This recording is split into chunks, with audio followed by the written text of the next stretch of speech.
Hello, Year 4.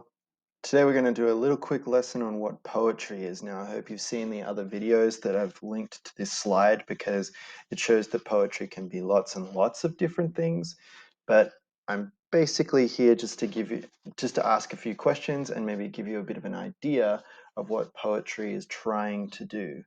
Now, there's a few ways that poetry is really used every day.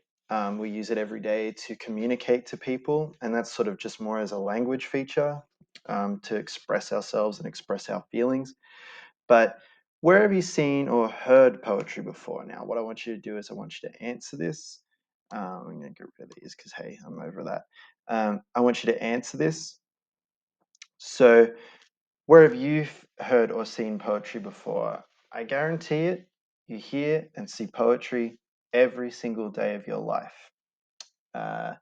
It's a big part of how we consume things. So if you like to watch video game or play video games, most of the characters are written to be individual, and usually the writers do that as some sort of poetic exercise to create characters with a distinct and an individual voice is sort of a form of poetry.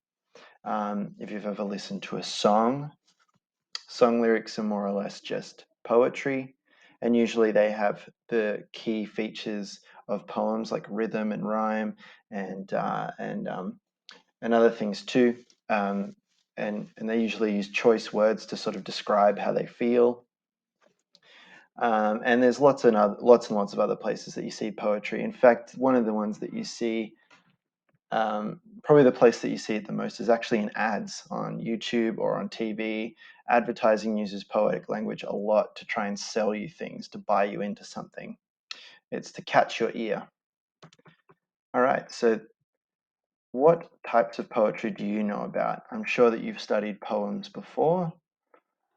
What types do you know about? I'm going to give you an example, or maybe two examples. I know that at some stage in your schooling life, you've probably come across limericks.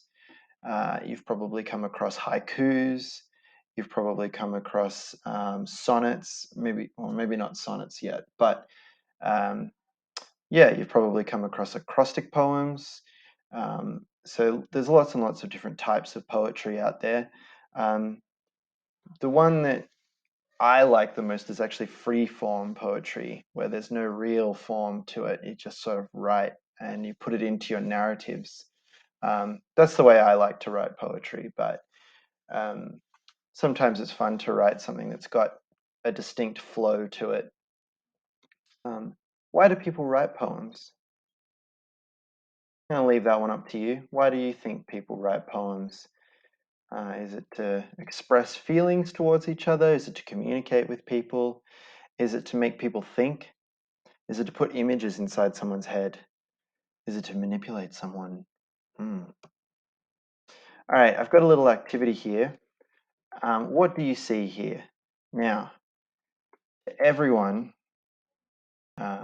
this is a burger joint in America called Five Guys, and if I ever go to America, it's probably the first place I'm going to go because I'm an absolute food addict, and food is something that I love, and love is a really good way a good thing to express in poetry. So what you've got here is you've got this burger, you've got these chips, and you've got what looks like a milkshake or a soft drink. Now, you could just say that, but is that really that interesting, and does it really describe what it is? So if you're trying to describe to someone why Five Guys burgers are the best, you're going to want to use a little bit of this. You're going to want to use a little bit of poetic language to do that. And what you're going to do is you're going to create imagery. Now, imagery isn't just what you see. Imagery is what you see, taste, smell, feel, and hear. And feel, how you feel is another one. Not what you feel, but how you feel is another one too. So that's a little bonus one, a bonus Mr. Bailey one. So this one here, what do I see? Well, I could just write a burger and chips and a milkshake. But does that really describe it to someone? Because they might have something else in mind. I see a deliciously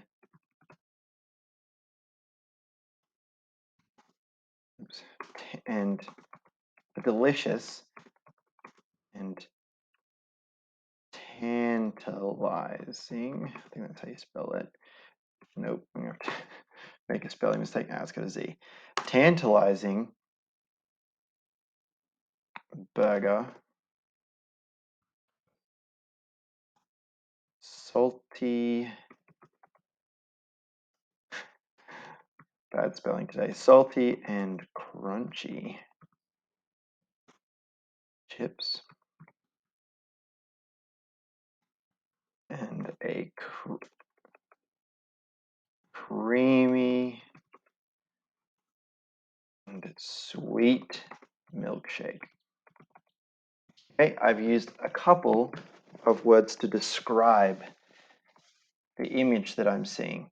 I could go further into detail if I went further up, say like the cheese is oozing from between the patties, the deliciously seasoned patties with juicy meat inside, and it's got delicious fresh salad on there and a lovely sauce that is tangy and sweet, and it really complements the burger. And I hope there's pickles on this. I really do. So what do I taste? Okay, you could be really basic and say I taste meat, but what do you taste? I taste perfectly toasted and fluffy bread roll.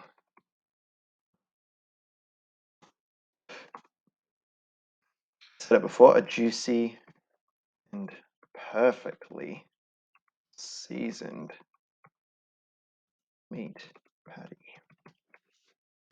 And I'm just going to do those as my example. You can write more if you like. I think you should. I would taste, taste is the big one for this one. Probably taste and smell and see. Now, this one, smell.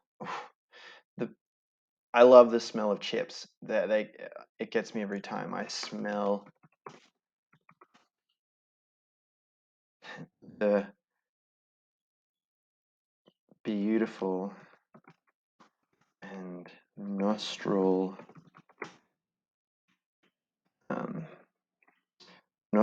what's that good word? Nostril filling scent of freshly cooked chips. I smell a combination of delicious, that's another word for delicious, tasty aromas wafting from my favorite burger. All right, what do I feel? Like, I'm not talking about, oh, I feel so happy and I feel so safe and no. No, not talking about feelings yet. That's coming up in a minute. I'm talking about what do I feel in my hands. Now, one thing I always need when I eat a burger is a napkin. Juices from my burger are leaking into my hands and I can't help myself from licking my fingers. Who here has ever eaten chips and they've got the salt on their fingers and then afterwards like, because if you haven't done that, you're weird, because it's the best. And I always get, when I'm eating my burgers and stuff, I always get stuff all over my hands, and then you kind of end up eating it off your fingers, or you get a napkin and get it all off. And man, I love burgers so much. Even when they're messy, I still just love them. And what do you hear? I hear sounds,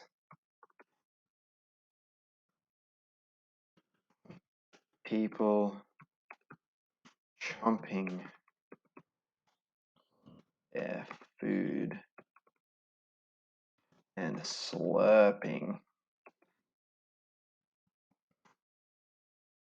their drinks.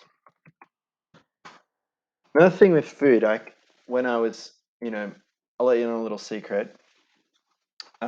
When food's good, when people aren't talking, when people are just sitting there quietly eating their food. I had an experience one time at a restaurant where I went there with these really chatty friends, and as soon as the food arrived, everyone was just quiet for like 10 minutes while we ate our food. And afterwards, I think everyone just said that was the best. That was the best food we've ever eaten. So that's a good one. And how do I feel? Well, after a meal,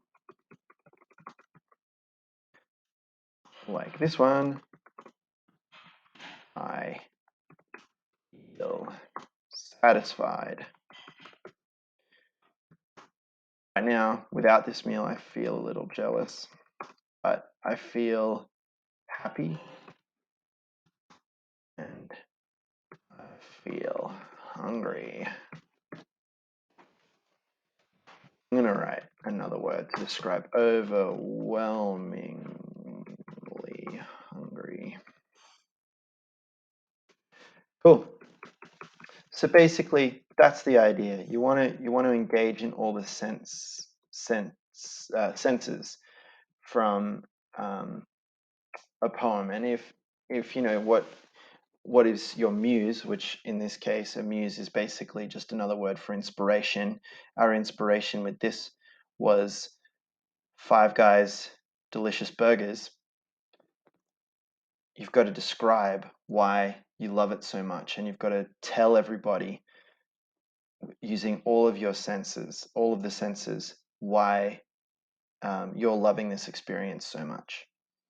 So that's just a form of poetry. Just planning this is actually using poetic language. So what you're going to do is you're going to plan this. I'm going to delete mine so you can have a blank template, but I want to see what you write and how you feel about burgers. And if you don't like burgers, tell us, because a dislike can also be quite poetic as well. You could be like, "Ugh, the scent of chips is just overwhelming and it makes me feel terrible and sick, and I can't believe people eat such fatty foods. It's awful." Other people might think the complete opposite. So anyway, hope you enjoy. Looking forward to seeing your work.